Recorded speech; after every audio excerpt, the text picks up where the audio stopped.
2 বছর পর বাবার বাড়িতে ফিরে এসে আমি একদম কল্পনাও করতে পারিনি যে এমন কিছু ঘটবে। মায়ের অনুপস্থিতিতে আমরা 2 বোনই ছিলাম বাড়িতে। বাবা প্রতিদিন রাতে মদ্যপ অবস্থায় ফিরে আসতেন এবং ছোট বোনকে তার ঘরে নিয়ে যেতেন। এতদিন পর যখন আমি বাড়ি এলাম তখন বাবার আচরণে কিছুটা পরিবর্তন দেখলাম। তিনি মদ খেয়ে আমাকে তার ঘরে নিয়ে যাওয়ার চেষ্টা করছিলেন, আর আমি কিছুই বুঝতে পারছিলাম না আসলে কি হচ্ছে। তিনি কোনো কথা না বলেই আমাকে তার ঘরে নিয়ে। বন্ধুরা, আজকের গল্পটা অনেক বেশি স্পেশাল, তাই সবাই রেডি থাকো। দয়া করে গল্পগুলো ভালো লাগলে ভিডিওটি লাইক, শেয়ার এবং চ্যানেলটি সাবস্ক্রাইব করো প্লিজ। আমি প্রিয়া, 2 বছরের দাম্পত্য জীবনের পর বাবার বাড়িতে এসেছি। আসার পেছনে বিশেষ কোনো কারণ ছিল না। দীর্ঘদিন পর স্বামীও বলল যে বাবার বাড়ির খবর নেওয়া উচিত। তবে এতদিন না আসার মূল কারণ ছিল বাবার মদ্যপানের অভ্যাস। কিছুদিন আগে বাবার ফোন পেয়ে এই সিদ্ধান্ত নিলাম। বাবা বললেন তিনি মদ ছেড়ে দিয়েছেন। তার মলিন মুখ দেখে এবং ছোট বোন তানিয়ার সাথে দেখা করার ইচ্ছা হলো। তানিয়া আগে হোস্টেলে ছিল, এখন একাদশ শ্রেণীতে পড়ে এবং মাত্র 2-3 মাস হলো বাড়ি ফিরেছে। বাড়িতে এসে বাবা আমাকে জড়িয়ে ধরলেন, যেন একটু বেশি স্নেহ দেখাচ্ছিলেন। তানিয়া দেখা করতে এলো, তবে তার মুখে কিছুটা অস্বস্তি ছিল। তানিয়া বাবাকে পানি দিতেও ভয় পাচ্ছিল, যা দেখে আমি বিস্মিত হলাম। জানি না সে কবে থেকে এতটা ভয় পেতে শুরু করেছে। বিশেষ করে বাবা তো এখন মদও ছেড়ে দিয়েছেন। সেদিন দাদু, বাবার বন্ধুর বাবা, আমাদের বাড়িতে এসেছিলেন। তাদের পরিবার আমাদের খুব ঘনিষ্ঠ। বাবার বন্ধু মারা যাওয়ার পর দাদু নিয়মিত আসতেন। বাবাকে মদ ছাড়তেও তিনি উৎসাহ দিয়েছিলেন। সেদিন বাবা দাদুর সাথে বাইরে গিয়েছিলেন। যখন বাবা ফিরে এলেন তখন তার মদ্যপ অবস্থায় দেখে আমি বিস্মিত হলাম। দাদু বললেন, মেয়ে, তোমার বাবার খেয়াল রেখো। তাকে কতবার বলেছি মদ ছেড়ে দিতে, কিন্তু আজ সে মদ্যপানের কারণ হিসেবে বলল যে তার মেয়ে 2 বছর পর বাড়ি এসেছে। আসলেই তোমার বাবা খুব জটিল মানুষ। আমি যখন বাবাকে তার ঘরে পৌঁছে দিতে যাচ্ছিলাম তখন তিনি আমাকে এমনভাবে ধরে রাখলেন যেন আমি তার স্ত্রী। পরের দিন সকালে শ্বশুরবাড়ি ফেরার জন্য প্রস্তুত হলে বাবা আমাকে থামিয়ে বললেন, কোথায় যাচ্ছ? এসেছ তো মাত্র 1 দিন হয়েছে। আমি জবাব দিলাম, আপনি যদি মদ না ছাড়েন তাহলে আমি আর এখানে থাকব না। তানিয়াকেও নিয়ে যাচ্ছি। আমার কথায় বাবা বিচলিত হয়ে পড়লেন। তানিয়া বাবার সৎ মেয়ে হলেও তিনি তাকে নিজের মেয়ের মতোই দেখেছেন। মায়ের মৃত্যুর পর বাবার দ্বিতীয় বিয়েতে তানিয়া আমাদের জীবনে আসে। আমি তানিয়াকে সবসময় নিজের ছোট বোনের মতোই ভালোবেসেছি। বাবার প্রতিশ্রুতি অনুযায়ী আমি আরও কিছুদিন থাকার সিদ্ধান্ত নিলাম। 1-2 দিন পর আমি তানিয়াকে নিয়ে বাজারে গেলাম। তার জন্য অনেক সুন্দর পোশাক এবং মেকআপের সামগ্রী কিনলাম। বাড়ি ফিরে আমি তানিয়াকে বললাম নতুন পোশাকগুলো পরে দেখতে। একটি পোশাক তাকে বিশেষ সুন্দর লাগছিল। আমি তাকে সাজতে বললাম, আর নতুন পোশাকে সে অপূর্ব লাগছিল। তার এই রূপের কিছু ছবি মোবাইলে তুলছিলাম। ঠিক তখনই বাবা বাড়ি ফিরে এলেন। বাবা তানিয়াকে দেখে মুগ্ধ হয়ে গেলেন। তিনি কাছে এসে তার কাঁধে হাত রেখে বললেন, আমার তানিয়া এখন অনেক বড় হয়ে গেছে, কত সুন্দর দেখাচ্ছে। তবে বাবার কথায় তানিয়া কোনো প্রতিক্রিয়া দিল না। মনে হচ্ছিল বাবার হাত তার কাঁধে রাখাটা সে একদমই সহ্য করতে পারছে না, আর সঙ্গে সঙ্গে সেখান থেকে সরে গেল। সেই রাতে আমি আর তানিয়া এক ঘরে শুয়েছিলাম। হঠাৎ ঘুমের মধ্যে দেখি তানিয়া কাঁদছে। প্রথমে ভাবলাম হয়তো কোনো দুঃস্বপ্ন দেখেছে, তাই ঘটনাটা এড়িয়ে গেলাম। কিন্তু কিছুদিন পর আবার দেখলাম একই ঘটনা, তানিয়া রাতে কাঁদছে। প্রতিদিন কি আর কেউ এত দুঃস্বপ্ন দেখে? তখন থেকেই আমার মনে সন্দেহ জাগতে লাগলো। সেই রাতেই তাকে জাগিয়ে জিজ্ঞেস করলাম, তানিয়া, কি হয়েছে?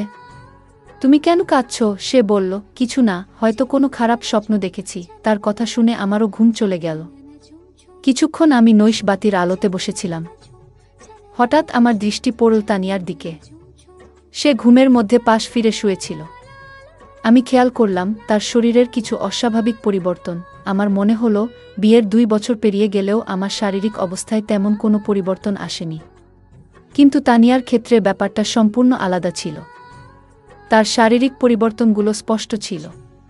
বাড়িতে ফিরে আমি লক্ষ্য করলাম তানিয়া সবসময় ঢিলেঢালা পোশাক পরছে এবং নিজেকে আড়াল করে চলেছে। তখন বুঝতে পারলাম এর পেছনে নিশ্চয়ই কোনো কারণ আছে।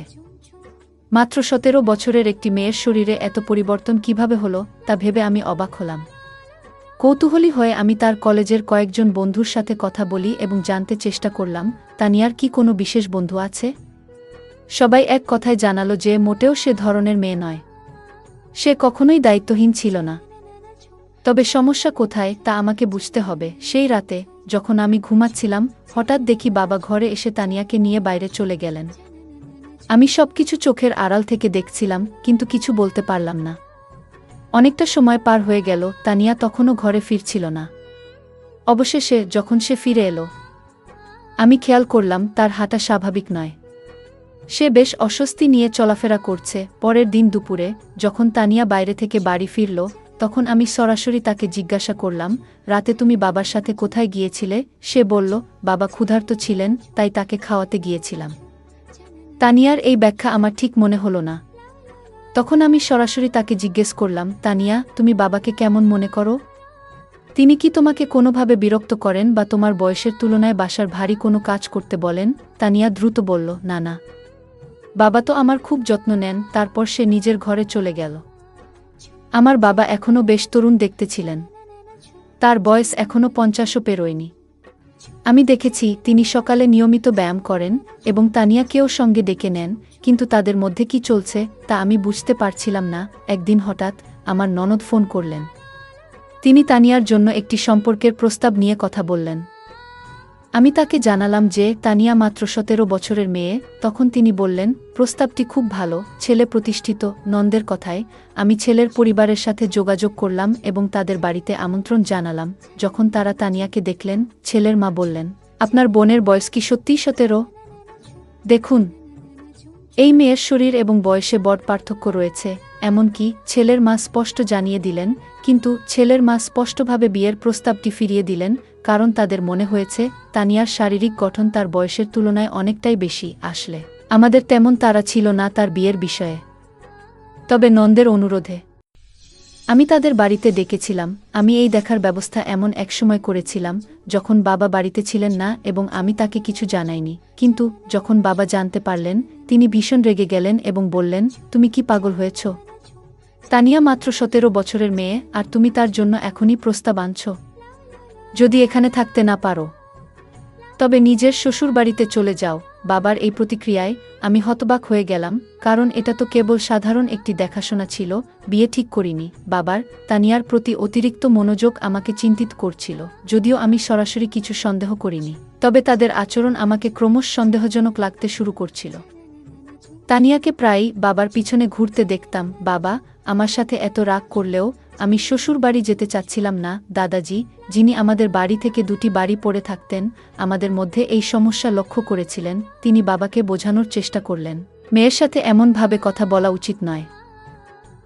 কিন্তু বাবা কারো কথা শোনার মতো অবস্থায় ছিলেন না এবং রেগে নিজের ঘরে চলে গেলেন। তার পেছনেই তানিয়া এক গ্লাস পানি নিয়ে ঘরে ঢুকে গেল, যেন বাবার প্রতি তার অতিরিক্ত খেয়াল ছিল। দাদাজি আমাকে বললেন, প্রিয়া, যদি তোর বাবার এই আচরণ পছন্দ না হয়, তুই নিশ্চিন্তে শ্বশুর বাড়ি চলে যা। আমি এখানে দুজনেরই খেয়াল রাখব, কোনো চিন্তা করিস না। দাদাজি খুব দায়িত্বশীল মানুষ ছিলেন এবং সবসময় আমাদের বাড়ির খেয়াল রাখতেন। 2 দিন পর আমি শ্বশুরবাড়ি চলে গেলাম। সেখানে পৌঁছে দেখি আমার ননদ আগে থেকেই এসেছে। সে বলল, প্রিয়া, আমি তোকে শুধু একটা পরামর্শই দিয়েছিলাম। ওই পরিবার থেকে আমার কাছে ফোন এসেছিল। তারা বলেছে তোমার বোন সম্পর্কে আমাকে কিছু ভিন্ন কথা বলা হয়েছে। তিনি বললেন, মেয়েটি বিয়ের আগেই শরীরের অদ্ভুত পরিবর্তন করেছে। আমার শ্বশুরবাড়িতেও তানিয়ার শারীরিক পরিবর্তন নিয়ে কথা হচ্ছিল। এরপর ননদ আমাকে বললেন, প্রিয়া, রাগ করো না, তবে এখনও তোমার হাতে সময় আছে। তুমি এখনই ভালো কোনো পরিবারের সাথে তানিয়ার বিয়ের ব্যবস্থা করো, কারণ তার বয়স বাড়লে শরীরের পরিবর্তন আরও বেশি হবে। তখন তার জন্য উপযুক্ত পাত্র খুঁজে পাওয়া কঠিন হয়ে যাবে। নন্দের কথা সত্যিই ছিল। আমি তার কাছ থেকে আরও 4-5টি প্রস্তাবের যোগাযোগ নম্বর নিলাম এবং সরাসরি আমার বাবার বাড়িতে চলে গেলাম। সেখানে গিয়ে বাবাকে স্পষ্ট বললাম, আমি তানিয়ার জন্য সম্পর্ক দেখতে শুরু করেছি। বাবা এতে রেগে গেলেন, কিন্তু আমি তার রাগের পরোয়া করলাম না, কারণ আমি আমার বোনের ভবিষ্যৎ নিয়ে চিন্তিত ছিলাম। বাবা তর্ক করে বললেন, তানিয়ার বিয়ে হয়ে গেলেও আমি কিভাবে এই বাড়িতে একা থাকব?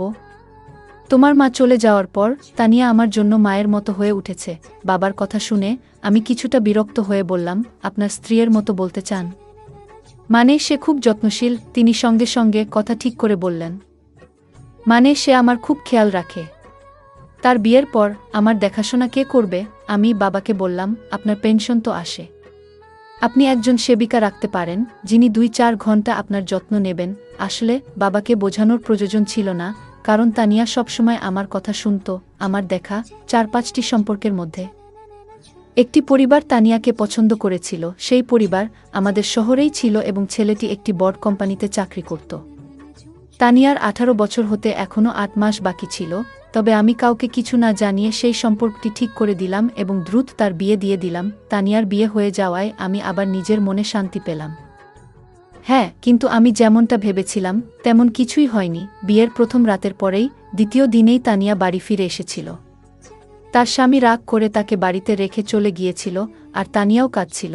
আমি তাকে জিজ্ঞাসা করলাম, তানিয়া, মাত্র একদিনেই এমন কি ঘটল শ্বশুরবাড়িতে যে তোমার স্বামী এত রেগে গিয়ে তোমাকে এখানে রেখে দিল?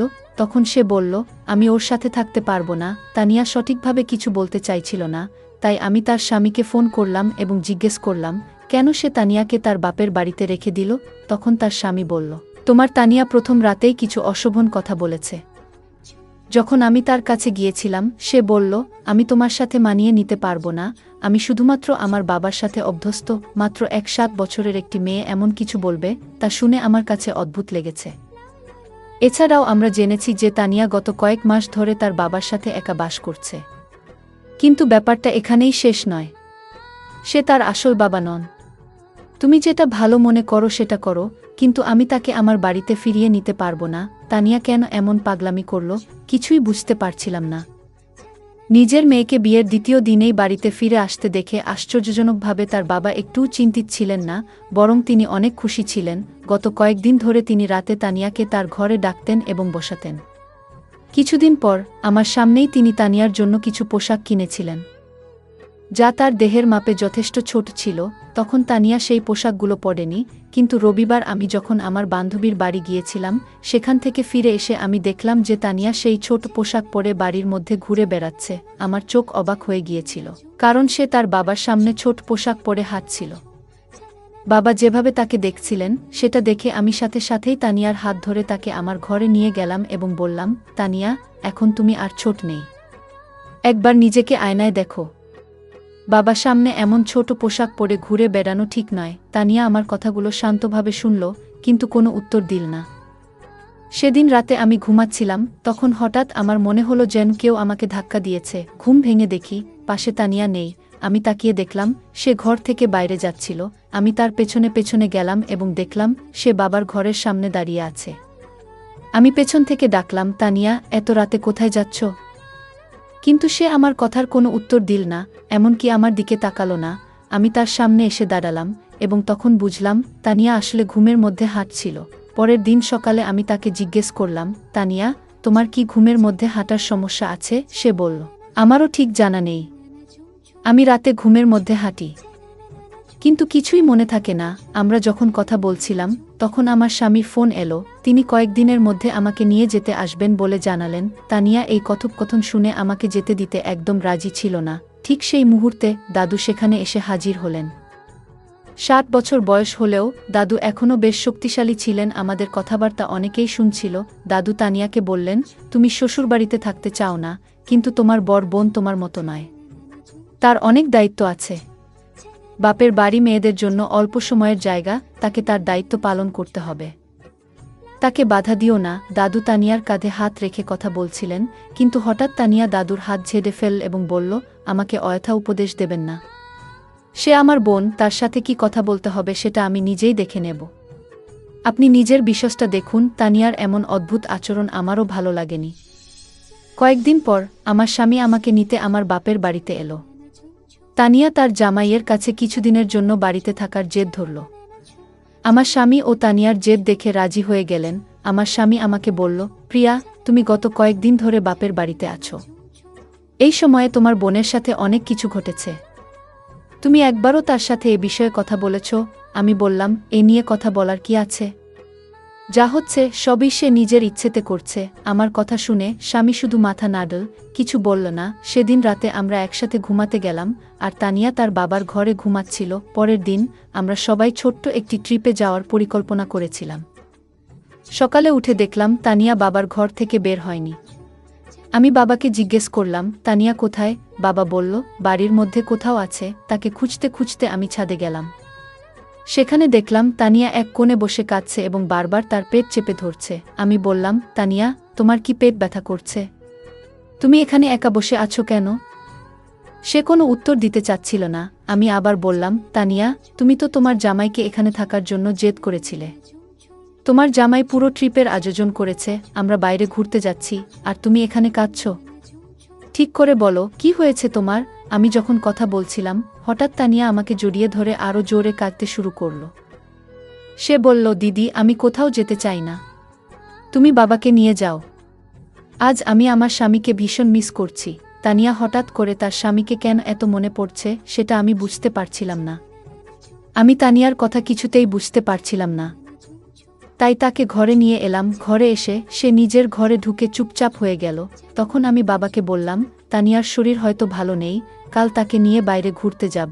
বাবা সেদিন ছুটিতে ছিলেন, কিন্তু হঠাৎ মনে পড়ল জরুরি কিছু কাজ বাকি আছে। তিনি বললেন, তোমরা ঘুরতে যাও, আমি কাজে যাচ্ছি। বাবার আচরণ আমার কাছে অদ্ভুত লাগল। তিনি বাড়িতে থাকার কথা বলেছিলেন, অথচ এখন কাজের অজুহাত দিচ্ছেন। তানিয়া বলল, আমি যতই অসুস্থ থাকি, তোমাদের সাথে বাইরে যাব। আমি জানতাম তার শরীর ভালো নেই, তাই বললাম, আজ তুমি বিশ্রাম করো, কাল আমরা বাইরে যাব। পরে বাবা আর তানিয়া আমাদের সাথে বাইরে গেলেন না। কিন্তু আমি আর আমার স্বামী ঘোরার পরিকল্পনা বাতিল না করেই বেরিয়ে পড়লাম। সন্ধ্যায় তানিয়া স্বামীকে নিয়ে বাড়ি ফিরে দেখি তানিয়ার ঘর থেকে কিছু অদ্ভুত আওয়াজ আসছে। তার সেই আওয়াজ শুনে আমরা ভীষণ ভয় পেয়ে গেলাম। আমরা দৌড়ে তার ঘরের কাছে গেলাম, কিন্তু ঘরের দরজা ভেতর থেকে বন্ধ ছিল। আমার স্বামী দরজাটা ভেঙে ফেলল, আর ভেতরে যা দেখলাম তা দেখে আমরা যা দেখলাম তাতে আমরা গভীরভাবে বিচলিত হয়ে পড়েছিলাম। আমার 17 বছরের বোন তানিয়া এমন একজন বৃদ্ধের সাথে ছিল, যার আচরণ একেবারেই অনুচিত ও অপ্রত্যাশিত ছিল। সেই দৃশ্য দেখে আমার স্বামী প্রচণ্ড রেগে গিয়ে সরাসরি সেই ব্যক্তির দিকে এগিয়ে যায় এবং তাকে জিজ্ঞাসা করতে শুরু করে। যখন আমরা বাড়ি থেকে বাইরে ছিলাম, তখন শুধু বাবা আর তানিয়া ছিল ঘরে। কিন্তু যেটা ঘটছিল তার কেন্দ্রে ছিল এক প্রবীণ ব্যক্তি, যিনি প্রায় 60 বছরের।